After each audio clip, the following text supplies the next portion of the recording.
Students, आज के इस वीडियो में हम लोग force and torque acting on electric dipole in non uniform electric field study करेंगे।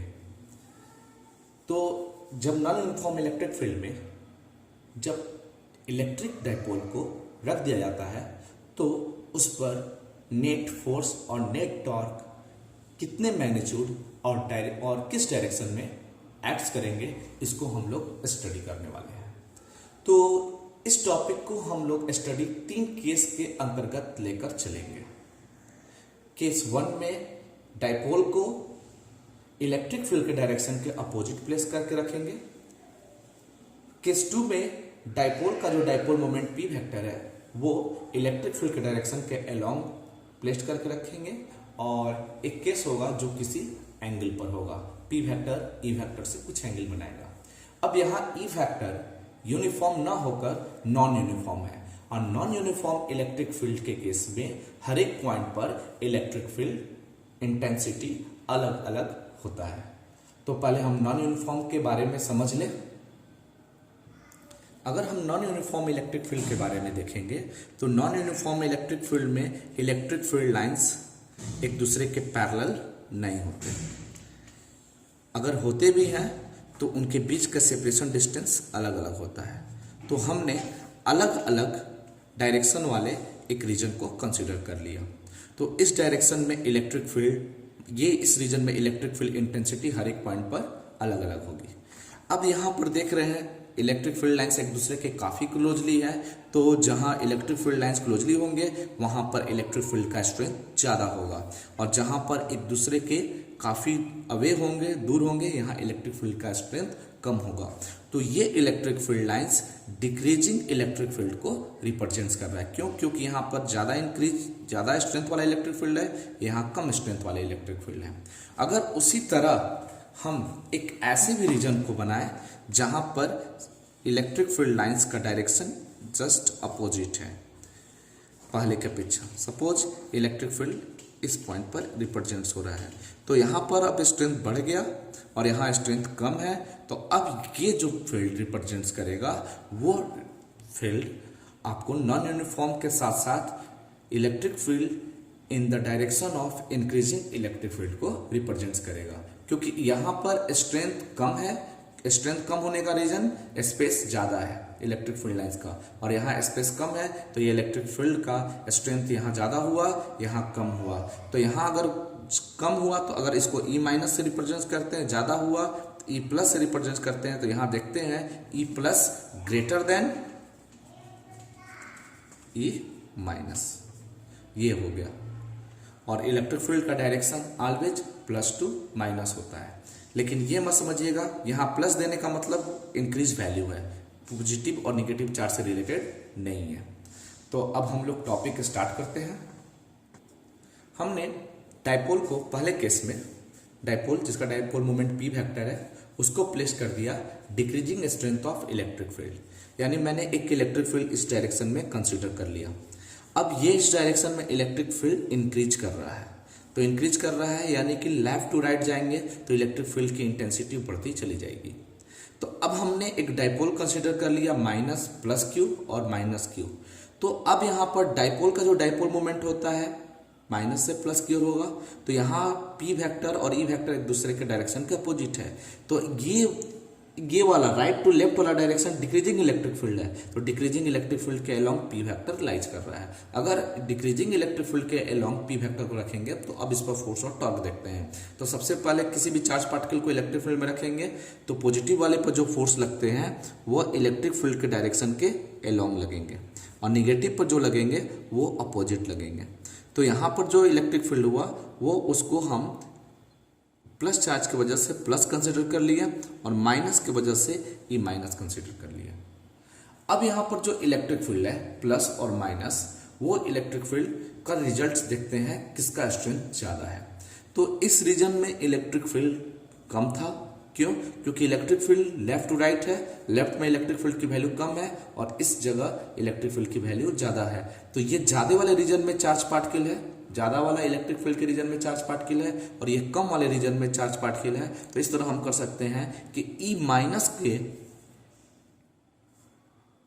ई माइनस का जो मैग्नीट्यूड होगा ई प्लस के मैग्नीट्यूड से ज़्यादा होगा। तो ऐसी स्थिति में जो फोर्स लगता है, अगर हम F माइनस चार्ज की वजह से सोचें वेक्टर के फॉर्म में, तो वो वैल्यू क्या होगा, Q into E minus vector का मॉड। और उसी तरह F प्लस के बारे में स्टडी करेंगे तो F प्लस का जो हम बताएंगे वो Q into E plus vector. अब यहाँ पर फोर्स दोनों जो फोर्स है वो अलग अलग है। तो here F vector negative is greater than F vector plus, इससे ये वैल्यू ज़्यादा हो गया। अब जब ये वैल्यू ज़्यादा हो गया तो ये ज़्यादा वैल्यू क्या रिप्रेजेंट करता है, तो ये ज़्यादा वैल्यू रिप्रेजेंट करता है कि जो नेट फोर्स होगा, यानी दोनों पर फोर्स लगा, दोनों अलग अलग मैग्नीट्यूड का है, तो जो नेट फोर्स होगा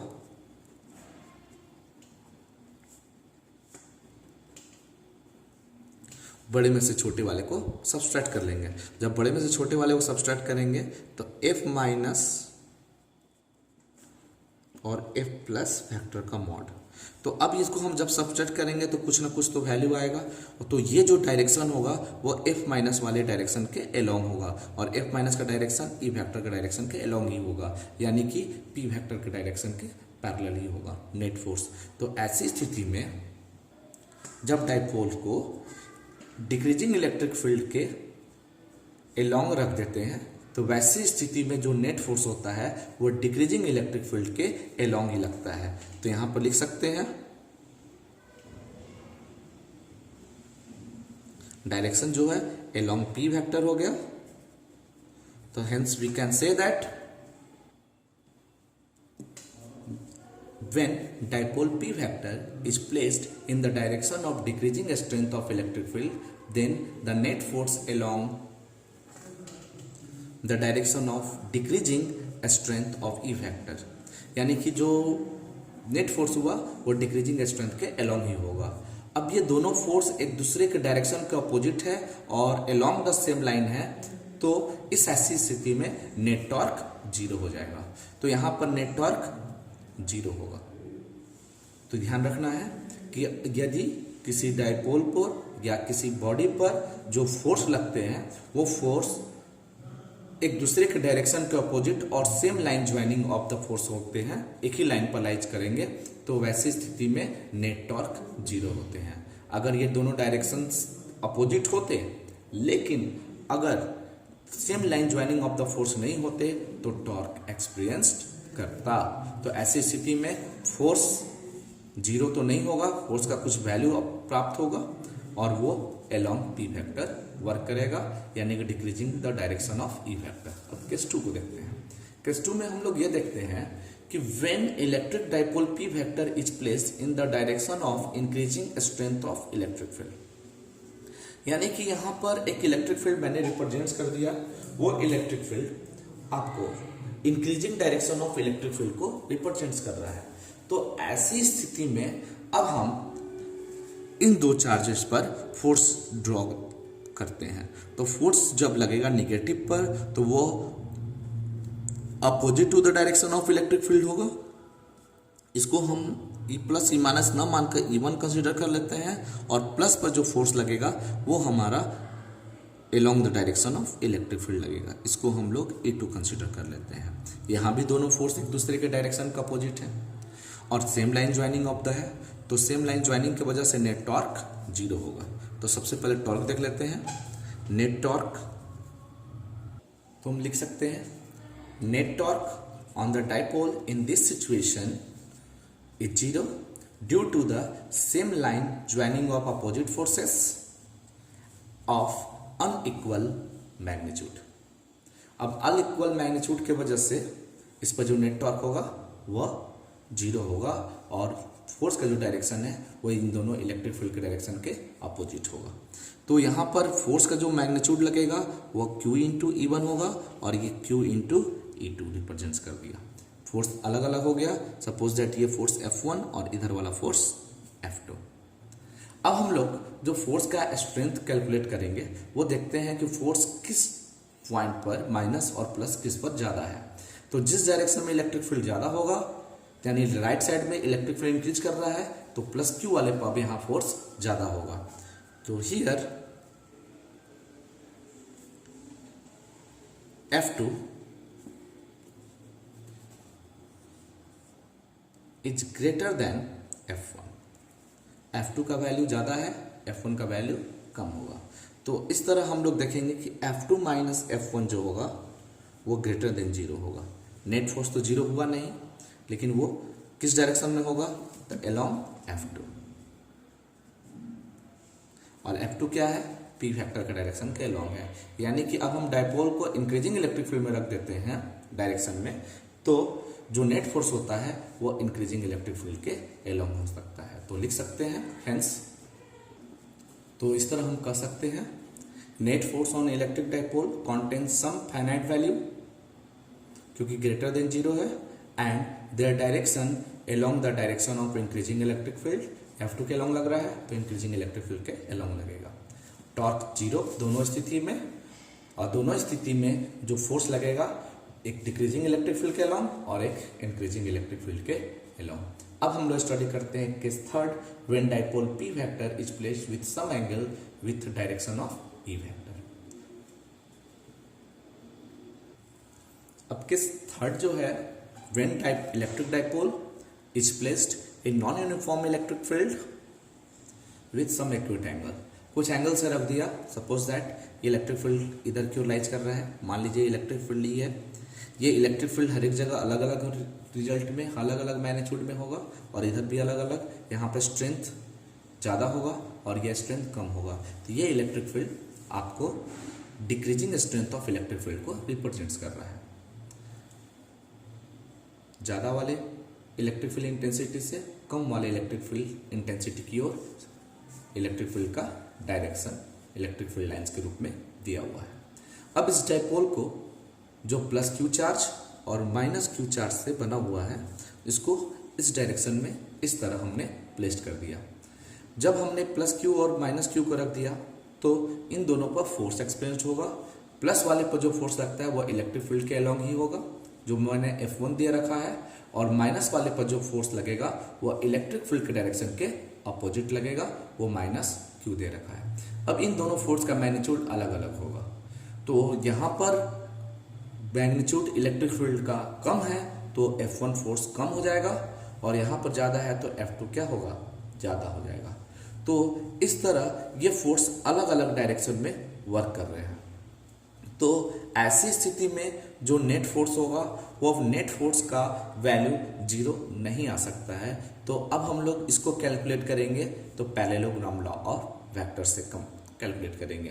तो F1 और F2 वैल्यू निकालकर अब हम ये देख लेते हैं कि F1 और F2 एक दूसरे से कितने एंगल पर लाइज कर रहे हैं। तो ये क्वेश्चन में हमें गिवन होगा, तो ऐसी स्थिति में F1 को हम लोग यहाँ पर इस तरह प्लेस करेंगे पैरेलल ले जाकर, तो इनके बीच का एंगल प्राप्त हो जाएगा कि F1 और F2 के बीच का एंगल क्या है। इसको अगर हम एक फिगर के रूप में देखें तो सेम फिगर को मैंने यहाँ अलग से ड्रॉ कर रखा है। अब इस फिगर में हम लोग ये देखते हैं कि ये जो F1 है वो इलेक्ट्रिक फील्ड के अलोंग है, F2 जो है इलेक्ट्रिक फील्ड के अपोजिट है।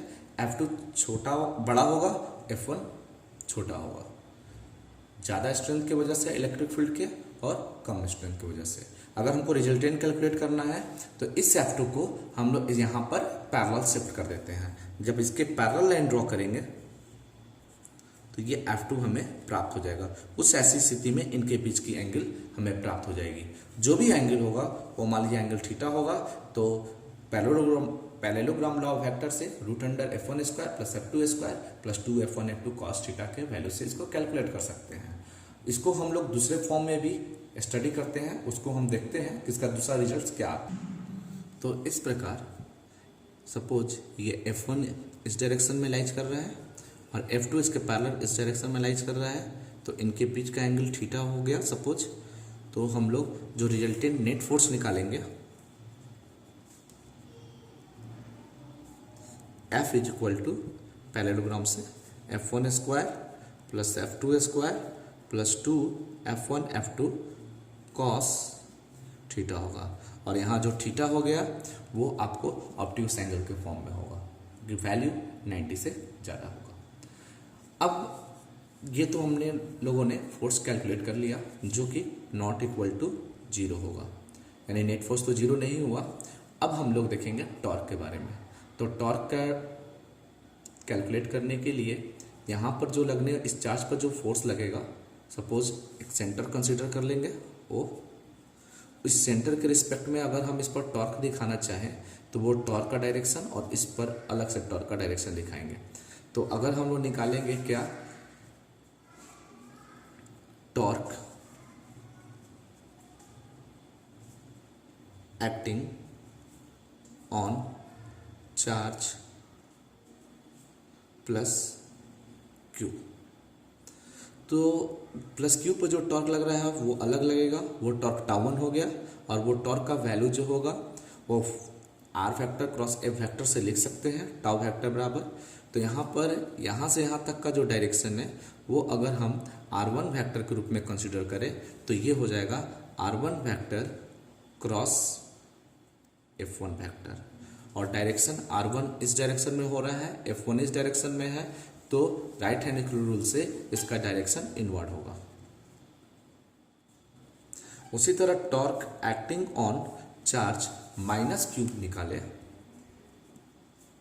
तो टाउ2 फैक्टर जो आएगा, इस वैल्यू को हम लोग अगर R2 ले लिए इस डायरेक्शन में, यहाँ से R2 फैक्टर और यहाँ से इधर R1 फैक्टर, तो वैसी स्थिति में ये R2 factor cross F2 factor लिख सकते हैं। तो R2 फैक्टर इस डायरेक्शन में लाइज कर रहा है, तो R2 और F2 की वजह से नेट टॉर्क भी इनवर्ड डायरेक्शन में होगा।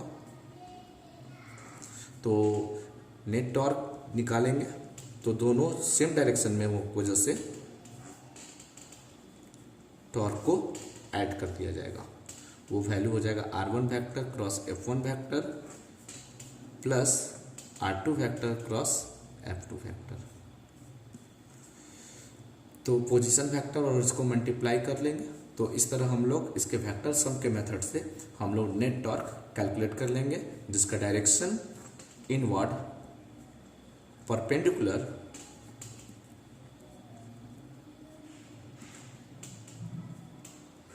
To the plane of paper.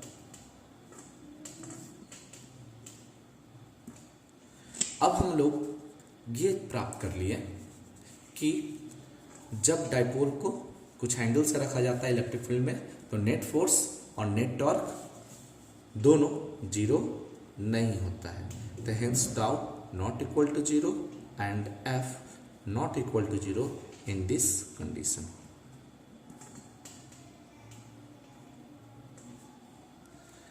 अब हम लोग इसी टॉपिक को फिर से इलेक्ट्रिक फील्ड के रूप में स्टडी करेंगे। वो electric field decreasing electric field या इंक्रीजिंग इलेक्ट्रिक फील्ड हो, और वो इलेक्ट्रिक फील्ड वैरी करता हो डिस्टेंस के रिगार्डिंग, कि अगर जैसे जैसे सपोज दैट एक्स एक्सिस के अलोंग इलेक्ट्रिक फील्ड दिया हुआ है, एक्स एक्सिस के अलोंग इलेक्ट्रिक फील्ड चेंज कर रहा है, तो वो वैरी कर रहा है डिस्टेंस एक्स पर।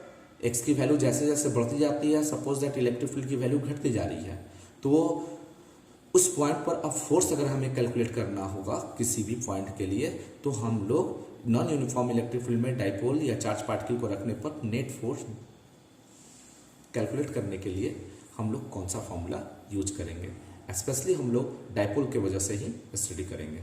तो इसको हम लोग स्टडी करते हैं।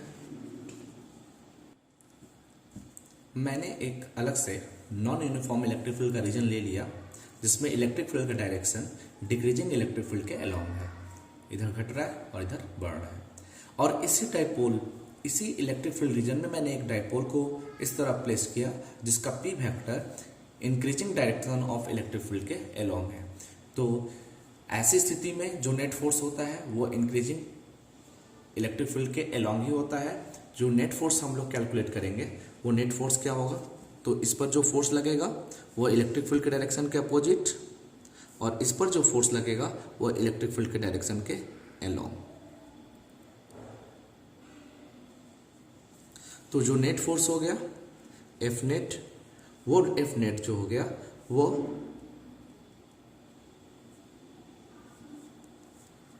बड़े में से छोटे वाले फोर्स को सब्ट्रैक्ट करने पर, तो इलेक्ट्रिक फील्ड यहाँ ज़्यादा है तो इस पर फोर्स ज़्यादा लगेगा, तो वो फोर्स हो गया F2 वेक्टर और माइनस F1 वेक्टर। जब हम इसको सॉल्व करेंगे तो वो रिजल्ट्स Q, मान लीजिए इस रीजन में जो इलेक्ट्रिक फील्ड है वो E2 है और इस रीजन में E1 है, तो QE2 माइनस QE1 वेक्टर के सम के इक्वल होगा। तो इसको लिख सकते हैं QE2 vector minus E1 vector, और E2 माइनस E1 को हम लोग Q डेल्टा E वेक्टर लिख सकते हैं।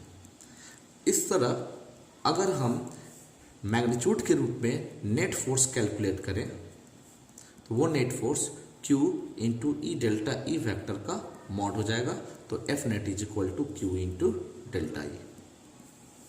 तो F नेट तो इस फॉर्म में एग्जिस्ट किया Q इंटू डेल्टा ई, और इसका जो डायरेक्शन है वो क्या है, increasing the direction of electric field.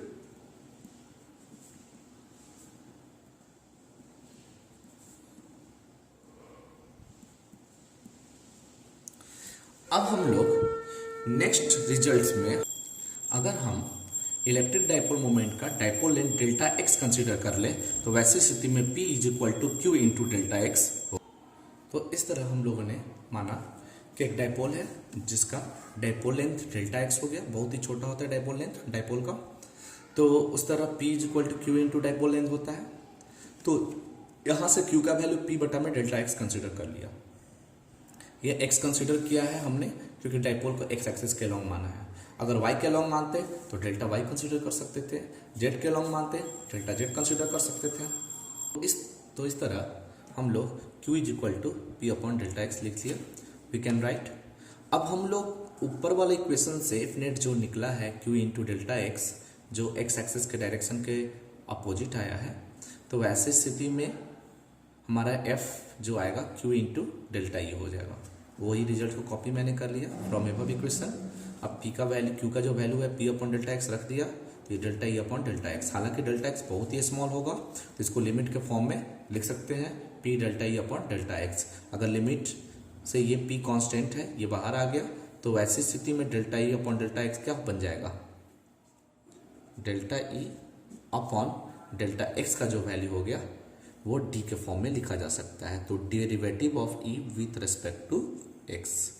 तो यहाँ पर हमारा value F is equal to P D E upon D X lies कर गया। ये लेकिन x एक्सिस के लिए था और ये E हमेशा लाइज कर रहा है along the direction of increasing direction of electric field. Increasing electric field के डायरेक्शन के along होगा। अगर यही इलेक्ट्रिक फील्ड डिक्रीजिंग होगा तो decreasing along net force work करेगा, अगर डाइपोल मोमेंट को डिक्रीजिंग डायरेक्शन में रखेंगे। तो इस तरह we can write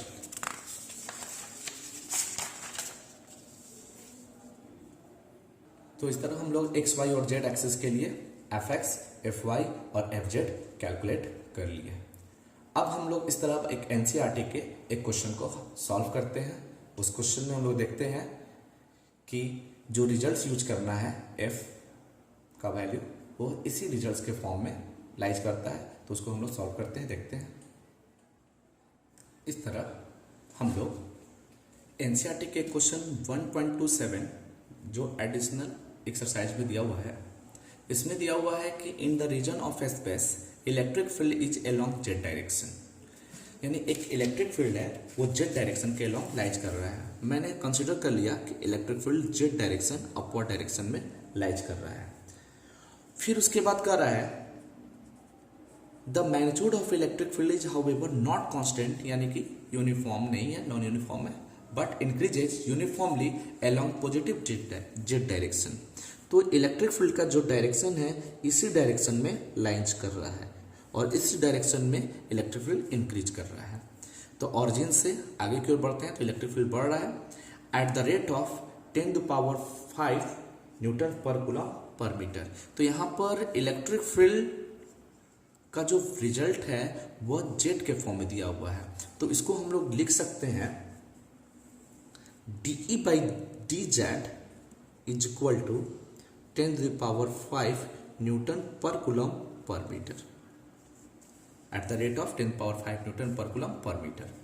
What are the force and torque experienced on the system having the total dipole moment equal to 10⁻⁻⁷? तो given डाइपोल मोमेंट कितना दिया हुआ है, P इज इक्वल टू, तो 10⁻⁷ कूलम मीटर गिवन है। तो अगर हमने जेड डायरेक्शन इधर कंसिडर कर लिया, तो वैसे स्थिति में हम लोग सपोज कर लेते हैं कि इस एक्सिस इधर रिप्रेजेंट्स हो रहा है आपको एक्स एक्सिस, और कंसिडर कर लिया इधर रिप्रेजेंट्स हो रहा है वाई एक्सिस। तो एक्स और वाई डायरेक्शन मैंने रिप्रेजेंट कर लिया। तो अगर डाइपोल इलेक्ट्रिक फील्ड जो है वो इस डायरेक्शन में है, तो डाइपोल को हम कंसिडर कर लेते हैं, वो जेड डायरेक्शन पर रखा हुआ है, तो वो प्लस और माइनस डाइपोल का डाइपोल मोमेंट किस डायरेक्शन में रखा रहेगा वो रिप्रेजेंट कर देते हैं। तो नीचे हो गया निगेटिव जेड डायरेक्शन, ये पॉजिटिव जेड डायरेक्शन हो गया जेड प्लस, और ये निगेटिव जेड डायरेक्शन हो गया। क्वेश्चन में ये मेंशन किया हुआ है कि जो डाइपोल का डाइपोल मोमेंट है इक्वल टू 10⁻⁷ कूलम मीटर है इन निगेटिव जेड डायरेक्शन, यानी डाइपोल मोमेंट नीचे की ओर होना चाहिए। तो इसका मतलब क्या है कि पॉजिटिव चार्ज प्लस क्यू यहाँ लाइज करेगा और निगेटिव चार्ज इस डायरेक्शन में लाइज करेगा। डाइपोल मोमेंट का जो डायरेक्शन होगा निगेटिव जेड एक्सिस होगा। तो ये मैंने पी वेक्टर से रिप्रेजेंट कर दिया। तो अब ई वेक्टर और पी वेक्टर एक दूसरे के डायरेक्शन के अपोजिट है। तो अब हमें क्या निकालना है, नेट फोर्स कैलकुलेट करना है। तो नेट फोर्स जो कैलकुलेट होगा वो एक्स, तीनों एक्सेस की वजह से सोचेंगे, एक्स वाई और जेड। हालांकि इलेक्ट्रिक फील्ड सिर्फ जेड के लॉन्ग है, एक्स और वाई के लॉन्ग 0 होगा। तो हम लोग लिख सकते हैं, तो नेट फोर्स को पी एक्स के लिए, वाई के लिए, जेड के लिए, जो ऊपर वाला जो फॉर्मूला लाए थे नेट फोर्स को हम फैक्टर सम तो सबको ऐड भी कर सकते हैं। तो अब रिजल्ट्स में हमें क्या करना है, ये दोनों तो 0 है, क्यों, क्योंकि इलेक्ट्रिक फील्ड जो है एक्स और वाई के अलॉन्ग नहीं है। तो वैसे स्थिति में ये दोनों 0 हो गया। पी का जो वैल्यू दिया हुआ है 10⁻⁷ और d/dz का वैल्यू दिया है 10⁻5। यहाँ निगेटिव साइन देने का मतलब ये है कि ई वेक्टर और पी वेक्टर दोनों एक दूसरे के डायरेक्शन के अपोजिट है। तो जो रिजल्ट आएगा वो -10⁻⁻2 न्यूटन आएगा। तो यानी जो नेट फोर्स है वो 10⁻⁻2 न्यूटन हो गया। तो अब टॉर्क देखते हैं। Now torque acting on dipole,